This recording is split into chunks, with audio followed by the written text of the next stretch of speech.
single for 24 years, and this is what I get for saving a fox in the middle of the night. A squatter. Early in the morning, a girl was standing by my bedside, clutching a massive, museum-quality blue sapphire in her hand and calling me savior. "I want to experience human life," she announced. "This rock is for room and board. If it's not enough, I'll go dig up more in the mountains." I held the gem, which was easily worth more than my entire existence, my hand shaking like I had sudden onset Parkinson's. I wanted to accept the fortune with tears of gratitude, but it turned out she had a massive misunderstanding of what experiencing life entailed. She chewed Coca-Cola bottles, glass and all, along with the soda. She watched horror movies and reverted to her true form, scaring the ghosts on screen to tears. I didn't just have to teach her how to be a person. I had to stop her from trying to repay the favor at every turn. "Savior," that guy glared at you. "Should I go bite his throat out?" "No, that's the meter reader." I desperately held her back, unaware that for the first time in my life, a life spent bowing and scraping to the world, someone was actually standing up for me. Until that greedy occultist showed up, showing off a pile of fox pelts. I clenched my fist. This time, the pushover was going to snap. I held the pigeon egg-sized sapphire, my knuckles turning white. The light refracting off the thing was nearly blinding. "Savior, is it enough?" The girl tilted her head, her fox-like eyes curving into crescents. The corner of her mouth still had grease from the rotisserie chicken I'd fed her last night. Where did this come from?" My voice trembled. If this was stolen, I'd be making license plates in prison for the rest of my life. "Dug up in the mountains. We used them to pave the walkway at my house." She looked completely unbothered and casually grabbed a solid wooden paperweight from my desk. Snap! The hard ebony wood crumbled into powder in her hand like a dry cookie. I gulped, immediately swallowing the word police. "Enough. It's more than enough. You can stay as long as you want." I plastered a humble smile on my face and carefully tucked the gem into my pocket. This was my sugar mama. I had to treat her like royalty.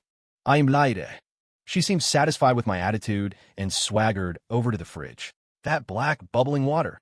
The people on TV looked really happy drinking it. She pointed at the glass bottles of Coke. I was about to grab the bottle opener when I heard crunch. Crack! Lyra had bitten off the bottle cap and the neck of the glass. The shards crunched loudly in her mouth, a sound that made my teeth ache. "Lyra, spit it out. That's glass." I was scared out of my mind, lunging forward to pry her mouth open. If she died in my apartment, how would I explain this to the cops? Lyra looked at me in confusion, her throat bobbing as she swallowed. "A bit crunchy, but the water is sweet." She burped, exhaling a cloud of carbon dioxide. I collapsed onto the floor, staring at her in scathed lips, realizing exactly what kind of monster I had brought home. Just then my phone rang. The screen flashed, Mom. I flinched reflexively. The joy of the gemstone vanished, replaced by a familiar knot in my stomach. I answered. "Caleb, your brother found a car he likes.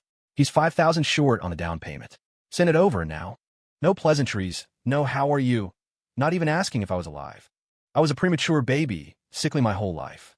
To them, I was just a walking ATM that never dispensed enough. They only remembered me when they needed something. "Mom, I don't have money right now. My freelance check hasn't cleared." I gripped the phone, my voice buzzing low like a mosquito. "No money? Aren't you writing those articles? You don't even have $5,000? Do you have no shame? We raised you for nothing." Her shrill voice drilled out of the speaker, stinging my eardrum. I lowered my head, staring at the cracks in the floorboards, habitually wanting to apologize, to promise I'd borrow it from somewhere. "I understand. I'll figure some." Before I could finish, a hand reached out and snatched the phone. Lyra had squatted down in front of me, still holding the jagged remains of the Coke bottle. She spoke into the phone, her tone innocent yet brutal. "He doesn't want to give it to you. Do you not speak English?" The other end went silent for a second, then erupted with even more vicious cursing. "Who is this?" "Caleb, you deadbeat. You're spending money on women." Splash. Lyra dropped the phone into my glass of water. The world went quiet. I watched the phone fizzing and bubbling, my heart pounding wildly. "You." That old hag was too loud. Lyra held the remaining half bottle of Coke to my lips, glass shards still glinting dangerously at the rim. "Drink some? It's sweet. Makes you feel better." I looked into her clear eyes, possessing a directness only wild animals have. In that moment, I actually felt that this bottle of soda, laced with glass, was more inviting than any medicine I'd taken in 20 years. My phone was toast, so I dug out an old one with a cracked screen just to get by. To prevent Lyra from doing anything else earth-shattering, like using the gas stove as a torch, I decided to give her urgent orientation training. This is a toilet. It's for, bodily functions. Lyra perched on the toilet seat, staring warily at the clear water. There's a vortex in there. It eats people. That's the flush. I pressed the handle. Whoosh. Lyra shot up to the ceiling like a startled cat, her claws digging deep into the drywall. Plaster dust rained down on my head. Savior. Water monster. It sucked the water dry, she screamed from above. I wiped the dust off my face, tired down to my soul. After coaxing her down, I took her to the bathroom. This is a shower. For bathing. I turned on the nozzle. Warm water sprayed out. Lyra stared at the fine streams, her eyes turning ferocious. The wall is bleeding. The house is hurt. She punched the tiles. Boom! 2 tiles shattered into a spiderweb. The pipe burst, and a high-pressure jet of water blasted me in the face. I stumbled back 3 steps and landed hard on the wet floor. 10 minutes later, I shut off the main valve, soaked to the bone like a death row inmate dragged out of a water dungeon. Lyra stood to the side, innocently holding the shower head she had ripped clean off the wall. It stopped bleeding. I took a deep breath, telling myself, this is the sugar mama. This is millions of dollars. Hold it together. To keep her quiet for a while, I turned on the TV and switched to the horror channel. Since she was a demon, she shouldn't be afraid of ghosts, right? On screen, eerie music played as a woman with long, matted hair crawled out of a well, her fingernails scraping violently against the ground. I grabbed a pillow to cover half my face, trembling slightly. This movie had an 8.9 rating. It was genuinely terrifying. Lyra sat cross-legged on the sofa, crunching on potato chips. She spared the bag this time, while critiquing with disdain. She's so ugly. You call it a ghost? The fake blood on her face isn't even fresh. On screen, the ghost jerked her head up and let out a piercing shriek. I flinched. Lyra got annoyed. Too loud. Her pupils instantly narrowed into vertical slits, and a low, guttural growl vibrated from her chest. It wasn't a sound a human could make. It was a prehistoric threat from the deep jungle. Roar. An invisible shockwave blasted through the living room. The curtains danced without wind, and the glass on the coffee table hummed. The TV screen flickered, and the ghost in the movie actually froze, then skipped forward as if the signal had been terrified into glitching. I stared, jaw dropped. That works? You can scare a ghost so bad the DVD skips. Before I could recover from the shock, someone pounded on my front door like they were trying to break it down. Caleb Reed, are you trying to die? What is that screaming at noon? It was Mrs. Higgins from downstairs, the HOA's complainer-in-chief. I rushed to open the door, bending my back almost 90 degrees. I'm sorry, Mrs. Higgins, I was watching a movie. The volume was a bit high. I'm really sorry. Mrs. Higgins pointed at my nose. Watching a movie? Sounds like you're raising a wild dog in there. If it happens again, I'm calling the police. Sickly little invalid. Can't you give anyone some peace? Spittle flew onto my face. I kept my head down, smiling apologetically, bowing repeatedly. I was used to it. As long as I bowed, as long as I admitted fault, it would pass. This was my survival strategy. Mrs. Higgins cursed enough, then turned and waddled away. I closed the door and leaned against it, letting out a long breath. When I looked up, I saw Lyra standing in the middle of the living room, her amber eyes fixed on me. She cursed at you. Why did you bow? I avoided her gaze and went to clean up the mess by the sofa. Because she's an elder. Because we're neighbors. Because it's better to avoid trouble. But she wanted to bite you.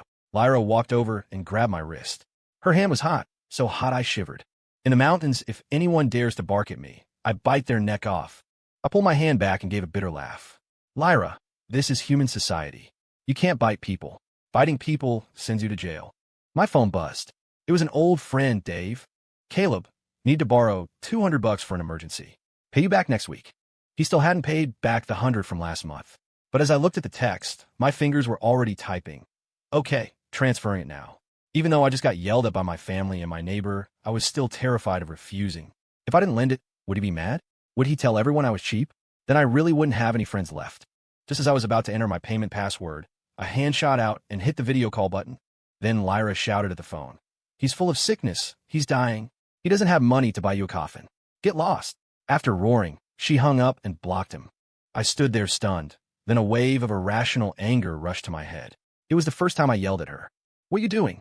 Who gave you the right to touch my phone? If I don't lend it to him, how awkward will it be next time we meet? If I don't do this, no one will talk to me. I screamed until my voice cracked, venting all the grievances of the day. Lyra wasn't scared. Instead, She took a step forward, forcing me to look at her. Then don't talk to them. That friend of yours smells worse than a sewer rat. She pointed at my chest. You're rotting inside right here, and you're worried about being awkward? I opened my mouth, but no sound came out. My chest was aching dully. It was the dignity I had suppressed for 20 years, rotting, festering. Getting angry had a price, especially for someone like me, who lived on medication. That night, I burned up with a fever, feeling like I'd been tossed into a furnace. My throat felt like I'd swallowed razor blades, and every breath tasted like copper. In the darkness, I curled up under the quilt, cold sweat soaking my pajamas. Hospital again? Did the 3 digits left in my bank account cover the ER copay? Forget it, just write it out. Maybe tomorrow I'd be better. Or maybe I'd just die and it would be over. In my daze, I felt something wet and warm rubbing against my forehead, rough like sandpaper. I struggled to open my eyes. A magnified face was right in front of me. Lyra was squatting by the headboard, licking my forehead, literally licking, like an animal grooming its cub, rhythmic and incredibly serious. I jolted, nearly rolling off the bed. What are you doing? Lyra saw I was awake, her eyes lighting up. Cooling you down. When I had a fever as a cub, Grandma licked me like this. I glanced at her pink tongue, brain flashing to some inappropriate thoughts, and my face burned even hotter. No need. I'm human. No leaking. Lyra said, oh, looking disappointed. She suddenly remembered something, pulled the blue sapphire from her chest pocket, and tried to shove it into my mouth. Then eat this. This rock has good energy. You'll definitely get better. The hard stone clacked against my front teeth. I quickly turned my head. If I swallow that, I'll choke to death. Was she trying to save me or assassinate me? Lyra frowned, looking distressed. Humans are so troublesome. Can't be licked, can't eat rocks. She paced around the room twice. Then her eyes lit up, and she ran out of the bedroom. Moments later, a series of loud bangs and crashes came from the kitchen, followed by a strange burning smell. My heart jumped into my throat. Was she bombing the kitchen? 20 minutes later, Lyra walked in holding a large mixing bowl. Dark, viscous liquid dripped down the side. I saw on TV when people are sick, they drink hot porridge. She shoved the bowl in my face, looking expectant. Drink it while it's hot. I looked down. This wasn't porridge. Half-raw rice grains floated in muddy water alongside. Were those weeds? Still covered in dirt? She must have pulled them from the apartment complex's flower bed. And that black lump, if I wasn't mistaken, that was a whole, unpeeled ginger root. Drink up. I added strong ingredients, Lyra urged. I looked at the bowl of biohazard waste, my stomach churning. But then I looked up and saw the red blisters on her hands. Burns. She was afraid to even turn on a faucet. Yet she burned herself trying to cook this for me. For 20 years, whenever I was sick, all I heard was so troublesome, costing money again. Why don't you just die? No one had ever clumsily cooked me a meal, even if it was poison. My nose stung, and a tear fell into the bowl. Why are you crying? Is it too hot? Lyra looked panicked, leaning in to blow furiously on the bowl. No, it's not hot. I lifted the bowl and gulped it down. Bitter, astringent, and tasting of soil. But I finished every drop. Lyra looked at the empty bowl, smiling proudly. Her ears accidentally popped out, twitching twice. I've got you back now. No one is allowed to make you sick. She reached out, placing her slightly cool palm on my forehead. A warm current drilled into my body from her hand, and miraculously, the pain and cold receded. Just then, that damned old phone rang again. It was Dave, probably because I blocked him on text. He was calling relentlessly. The ringtone was piercing in a quiet night. I moved to grab it, but Lyra answered first, and she put on speaker. Caleb, stop playing dead. You blocked me? Believe it or not, I'll come to your office and make a scene. The angry roar echoed from the speaker. I instinctively wanted to explain, but Lyra pressed one hand on my shoulder and held the phone with the other, letting out a low growl into the receiver. He's dying. Get lost. It wasn't a curse. It was a command filled with killing intent, a promise to tear flesh. The other end went instantly silent, followed by the busy signal. Lyra tossed the phone aside and tucked me back in. Sleep. If it rings again, I'll go bite his throat. I huddled in the blanket, watching her glowing eyes in the dark. For the first time, I felt that being bullied into submission actually felt pretty good. That night, I slept more soundly than I ever had. After recovering, I started seriously teaching Lyra how to survive in human society, how to use a fork, how to watch traffic lights, and how not to let her tail hang out. Lyra learned slowly but seriously. That evening, we sat on the balcony eating watermelon. Lyra suddenly asked a question that caught me off guard. Caleb, why did your brother need a car? You had to give him money? You don't have money yourself. I spit out a watermelon seed, silent for a long time. Because I'm the older brother. In the Fox clan, if the older brother is weak, the younger brother shares his prey with him. Lyra tilted her head, her eyes clear as a mirror reflecting my pathetic state. They don't love you. The sentence was like a bullet, piercing right through my defenses. My hand tightened around the watermelon rind. I know. My head hung low, voice raspy. I was sickly growing up, drained of family savings. My parents think I'm a burden, a jinx. To make up for it, I tried desperately to be good to them, to everyone. If I don't do that, I feel like I have no value. I feel like I don't deserve to be loved. The air was terrifyingly quiet. Suddenly, cool hands cupped my face, forcing me to look up. Lyra was close, so close I could count her eyelashes. Listen to me, Caleb. Her expression was more serious than I'd ever seen. You feel pain. You get tired. You get sad. She pointed to my chest.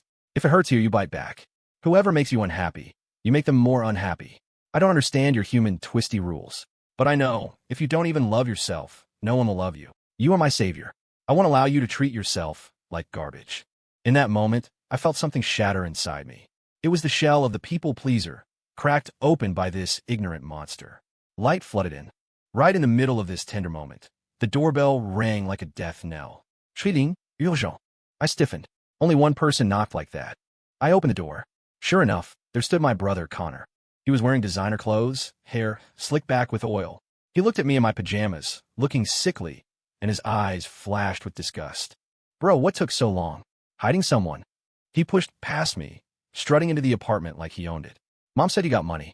Not only are you holding out on us, but you're keeping a woman. His gaze landed on Lyra on the sofa. His eyes went wide. Lyra was wearing my white button-down shirt, tied at the waist, revealing pale skin. She was breathtaking. Connor gulped, his look turning lecherous. Yo, this is the sister-in-law? She's hot. He turned to me, extending his hand, palm up. Bro, since you have money to keep a dime piece like this, $5,000 shouldn't be a problem, right? Cough it up. The dealership is waiting for my deposit. It was a tone of absolute entitlement, as if my money was his money. He even added, Mom said you have some big gemstone. Bring it out. Let me see. If it's real, I'll take it for collateral. I stood there, looking at this bandit who shared my blood. Then I looked at Lyra on the sofa, her eyes narrowing, fingernails lengthening. This time, I didn't go for my wallet like a coward. I stepped in front of Lyra, blocking Connor's greedy line of sight. Connor, I said his name. You want money? Connor shook his leg impatiently. Duh. Hurry up, stop stalling. It's not like I won't pay you back. Although you don't really need that much money, seeing as you won't live long anyway. That was my brother, wishing me an early death so he could inherit my stuff. Rage boiled in my chest, burning my fingertips. I remembered Lyra's words. If you don't love yourself, no one will love you. Whoever makes you unhappy, make them more unhappy. I took a deep breath, looked up, and stared straight into Connor's eyes. Get out. The voice wasn't loud, but in the quiet room, it was like a thunderclap. Connor froze, as if hearing a foreign language. What did you say? You told me to get out. He dug a finger in his ear, face full of disbelief. Caleb, are you fever delirious? I'm your brother. Mom told you to give the money. You dare refuse? I said get the hell out. This is my house. The money is mine. I spend it on whoever I want. You want a car? Earn it yourself. Stop staring at me like a vampire. Connor was scared back a step by my intensity, then turned furious. He rushed up to grab my collar. You're revolting, daring to talk to me like that. I'll beat you. His hand hadn't even touched me when a white blur flashed. Slash! Connor screamed, clutching his wrist and stumbling back. 3 bloody scratch marks appeared on the back of his hand, skin peeled back, bone visible. Lyra was suddenly standing between us. She hadn't fully transformed, but her eyes were vertical slits, and sharp fangs poked from her lips. She stood with her back to me, facing Connor, letting out a low hiss. The room temperature seemed to drop 10 degrees. Connor looked at Lyra in terror, then at the wall, where deep gouges remained from Lyra's warning swipe. That was a load-bearing wall. Monster. You're sick. Raising a monster. Connor's face was white. Primal fear erased any thought of fighting back. Leave. Lyra took a step forward. Connor didn't dare stay another second. He scrambled for the door, losing a shoe in the process. Caleb, just you wait. I'm telling Mom. Bang. Silence returned to the room. My legs gave out, and I collapsed on the floor, gasping for air. I did it. I actually refused. And, holy hell, felt amazing. Good job, dummy. A hand landed on my head, ruffling my hair. I looked up, seeing Lyra smiling at me. But the next second, her smile froze. Her body swayed, and the fluffy ears on her head popped out uncontrollably. Her rosy complexion turned paper white instantly. Lyra, I scrambled to hold her. Her body was terrifyingly hot, but her hands and feet were ice cold. I'm okay. Just use some essence, bit tired. Lyra leaned weakly against my chest, her voice faint. The pollution in this city is too heavy. I can't breathe. My heart tightened. She did this to defend me. What do I do? Medicine? Or the gem? I fumbled to get the sapphire. Lyra shook her head. No need. I just need to absorb some wood energy in the park. She closed her eyes, appearing to sleep. I looked at her exposed fox ears, anxiety filling my chest. Neither of us noticed that when Connor fled, he hadn't fully closed the downstairs building door. And in the shadows of the complex, a pair of cloudy, venomous eyes were staring fixedly at my balcony. There, he sensed the demon aura he had coveted for so long. Lyra was getting lethargic. Sometimes she couldn't even maintain her human form, curling up as a small fox in the corner of the sofa. I was panicked, taking her to the small woods in the park every midnight to recharge. One day, I went downstairs to the convenience store to buy Lyra her favorite rotisserie chicken. As soon as I walked out of the building, a middle-aged man in a ragged trench coat, holding a compass, blocked my path. Young man, hold on. This guy looked like a weasel, with triangular eyes gleaming with cunning. He didn't look like a good person. I stepped back warily. I don't want a fortune-telling. I'm not buying charms. I have no money. I try to walk around him. You've been feeling unusually healthy lately, haven't you? The man's words stopped me in my tracks. I had felt much better. I used to wheeze after a few steps. Now I could climb 6 flights of stairs easily. I knew it was Lyra's energy nourishing me. Seeing me stop, the man smiled darkly, revealing yellow teeth. That's because someone is using demon essence to extend your life. But you have to pay it back. He stepped closer, lowering his voice. That is a demon. She will suck your yang energy. She's treating you well now to fatten up your spirit, then she'll drain you dry. You'll turn into a dried husk. My heart skipped a beat, but I put on a look like he was crazy. What nonsense are you talking about? What demon? I've just been working out. The man sneered, seemingly expecting my denial. He pulled a yellow paper talisman from his coat and forced it into my hand. Stick this above your door. If there really is a demon, it will reveal its true form. If not, consider it good luck. I am Vane, a hunter of the dark arts.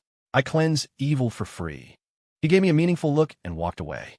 I clutched the paper, my palms sweating. That man's gaze felt like a venomous snake crawling up my spine. Back home, Lyra was sitting cross-legged on the sofa, watching a soap opera, cry her eyes out. Boo-hoo, that guy's so mean. Why did he dump the girl? She wiped snot on my sleeve. I looked at the ear tip occasionally popping out of her hair, then at the talisman in my hand. Drain my energy? Become a husk? I remembered the night she clumsily licked my forehead, burning her hand to make me porridge. I remembered her standing in front of me, chasing away my leech of a brother. If this was a demon, she was more human than most people I knew. I walked to the trash can. What's wrong? Lyra looked at me with red eyes. What's in your hand? In front of her, I tore the yellow talisman into pieces and threw it in the bin. Nothing. Junk mail. Elite. But my heart was firmer than ever. Even if she was a demon, she was my family. But I underestimated the evil of humanity and the greed of that occultist. My trust didn't protect her. It pushed us into the abyss. Vane was obviously watching me. When he saw I hadn't used the talisman, he dropped the disguise. Wednesday afternoon, I got a call from an unknown number. Caleb, help me. Lyra's pained groan came from the phone, background by the sizzle of electricity. My brain exploded. Who is this? Where are you? The abandoned chemical plant, West Side. The big warehouse. Remember, bring the blue sapphire. Come alone. If you call the cops, you can come collect this little fox's corpse. It was Vane's voice. The line went dead. I rushed out like a madman, hailing a cab straight to the West Side. My hands shook the whole way. I hated myself for not being vigilant, for leaving her alone at home. The abandoned factory smelled of acrid chemicals. The sunset bled through broken windows, dyeing everything blood red. I pushed open the warehouse doors. In the center of the empty floor, Vane sat on a folding chair, toying with a boning knife. Tied to a pillar nearby was Lyra. She was bound tight with red ropes that seemed soaked in something caustic. They burned into her skin, emitting white smoke. She had reverted to her true form. Fox ears drooping, 9 red tails hanging limply on the ground, her white shirt stained red with blood. Seeing me, Lyra struggled to open her eyes. Don't come over. Run. Her voice was as weak as a flickering candle. My heart felt squeezed by a giant hand, pain making it hard to breathe. Let her go, I shouted, gripping the blue sapphire. Vane stood up, greedy eyes landing on the gem, then shifting to Lyra. Kid, this fox is a top-tier vessel. Look at her fur, red as fire. It would make a warm scarf for winter. And her core, refined into medicine, it extends life. He licked his lips. Give me the gem, and the fox is mine too. I can even cure your sickness, let you live to 90. Deal. It was a massive temptation. Wealth, health, longevity. Things people dreamed of. And the cost was just an animal. I looked at Lyra. Her eyes held no plea for help, only despair. As if she knew that humans, faced with profit, always chose betrayal. She closed her eyes, awaiting judgment. I took a deep breath and held up the gem. This stone is worth millions. It's yours. Vane's eyes lit up, reaching for it. But I pulled my hand back. I want you to release her first. Vane sneered. You think you're in a position to negotiate? He flicked a finger. Bam! An invisible blast hit my chest. I flew back like a kite with a cut string, slamming heavily into the wall. My insides shifted and I coughed up blood. Mortals are truly as fragile as ants before these dark arts. Ungrateful. Vane held the knife, walking slowly toward Lyra. Since you won't give it, I'll skin her right in front of you.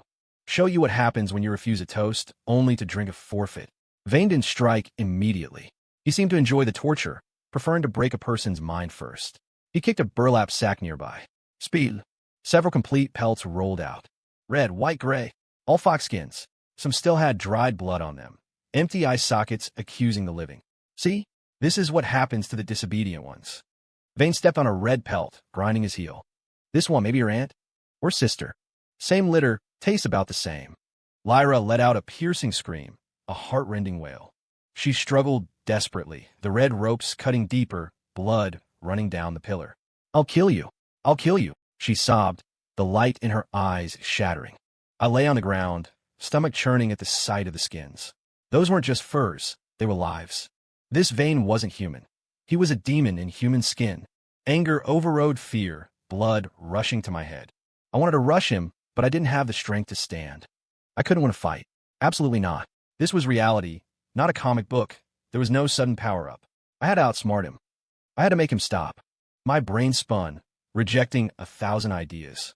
Finally, only one crazy gamble remained.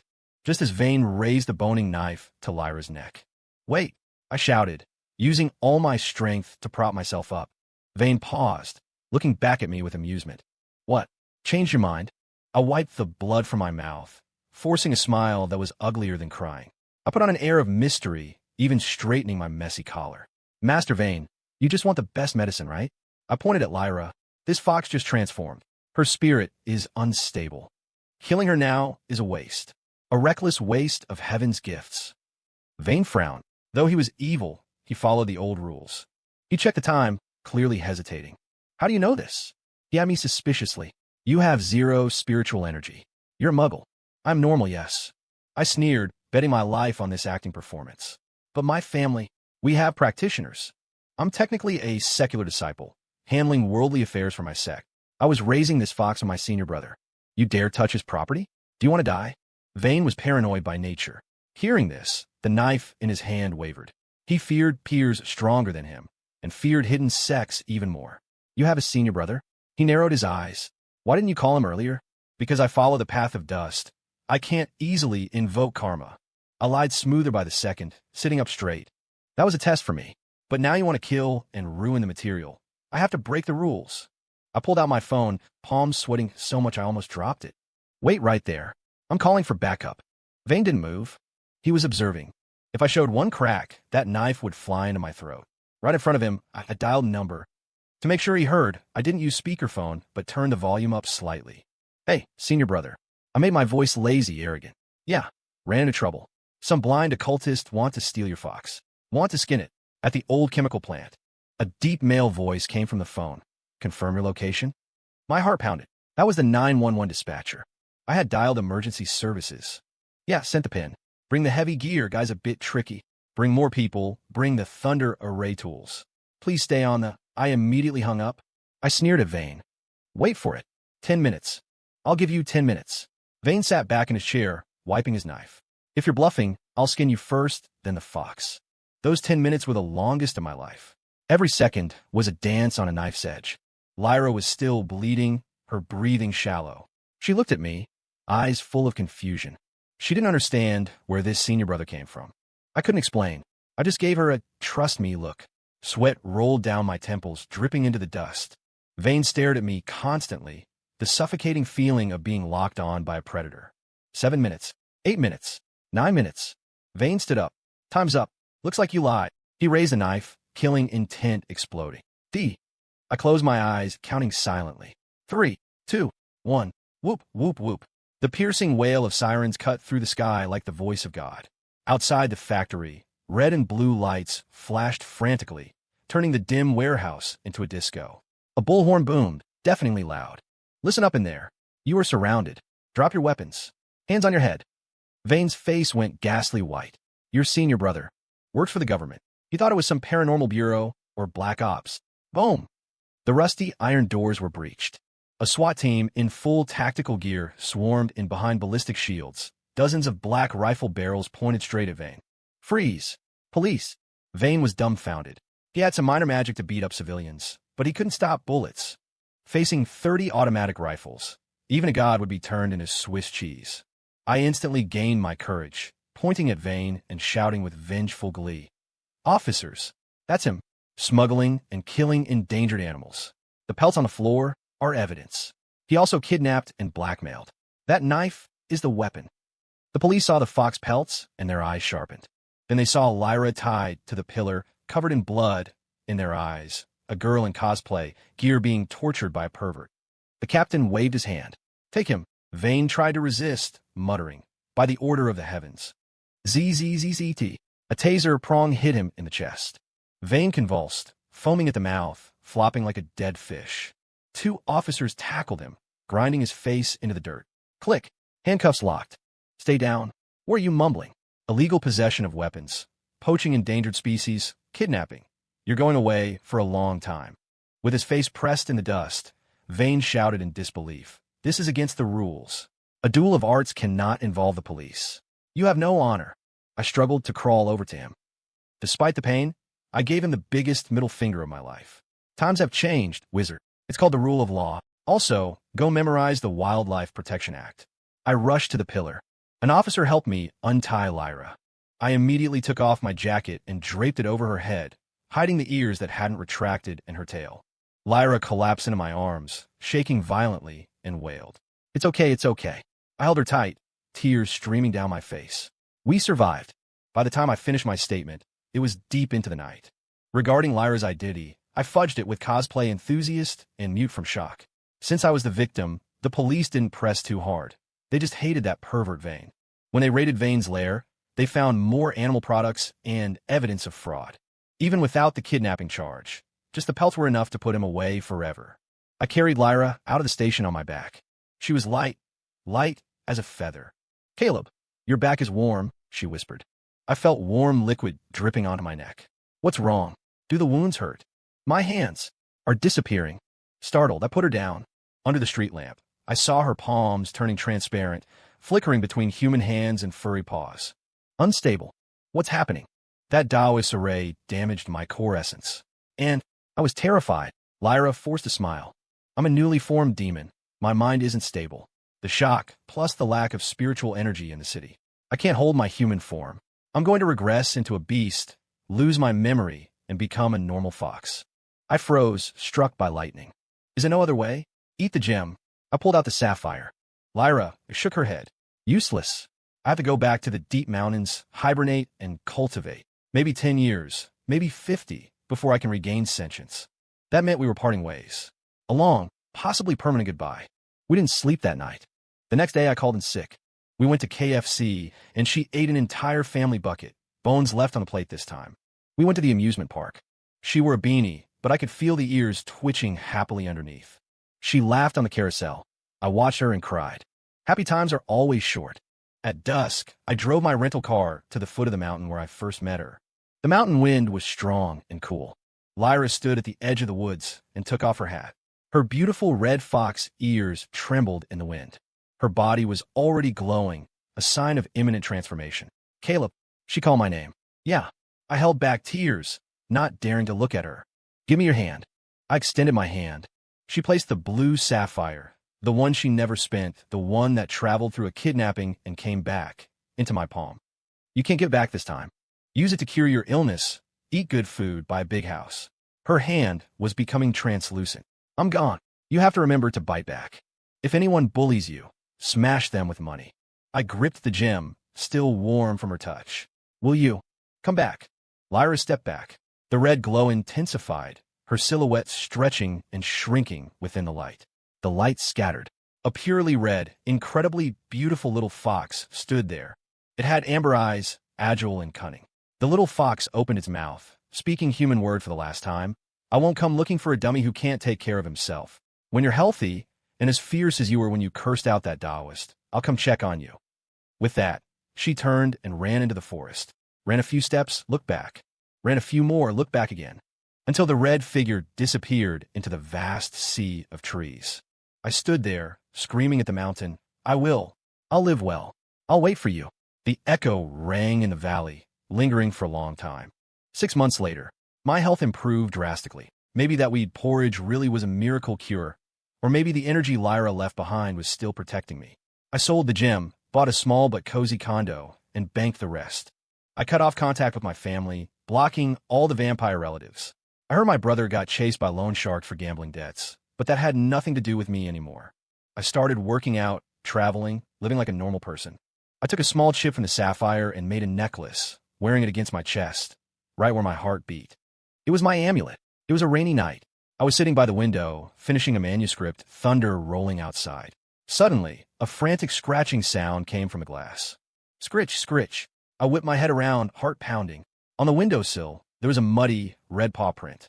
A soaking wet red fox was pressed against the glass, amber eyes full of grievance, as if complaining about why I hadn't opened the door yet. I laughed, tears bursting from my eyes. I rushed over and threw open the window. Do I get a gemstone for room and board this time? The fox leaped into my arms, shaking water all over me. A familiar voice resonated in my mind. Dummy, this time I want beef stew. With real big chunks of beef.